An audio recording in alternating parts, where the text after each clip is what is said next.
প্রতি বছর উচ্চ মাধ্যমিক পরীক্ষার ফলাফলের পর দেখা যায় প্রচুর শিক্ষার্থী কেবল আইসিটি বিষয়ে অন্যান্য বিষয়ের চেয়ে কম নাম্বার পাচ্ছে। অন্যান্য বিষয়ে এগিয়ে থাকলেও তাদেরকে পিছিয়ে পড়তে হয় আইসিটি বিষয়ে কম নাম্বার থাকার কারণে। এর কারণ কি?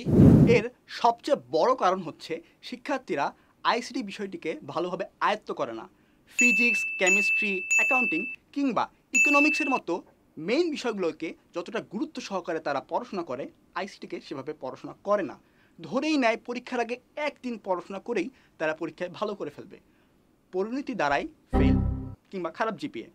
তাই এই ধারণা থেকে এখনই বেরিয়ে আসতে হবে এবং আইসিটি বিষয়ে নিজেকে দক্ষ করে তুলতে হবে। কি দক্ষতার কথা শুনেই ভয় পেয়ে গেছো? ভাবছো অনেক পড়াশোনা অনেক পরিশ্রমের কাজ? না, একদমই নয়। ভালো নম্বর পেতে সারাদিন বই নিয়ে পড়ে থাকার কিন্তু দিন শেষ। কারণ পরীক্ষায় সর্বোচ্চ নাম্বার পেতে এখন থেকে তুমি শিখবে তোমার ইচ্ছে মতো, যখন খুশি তখন। কারণ তোমার সাথে রয়েছে দেশসেরা e learning platform Bright skills.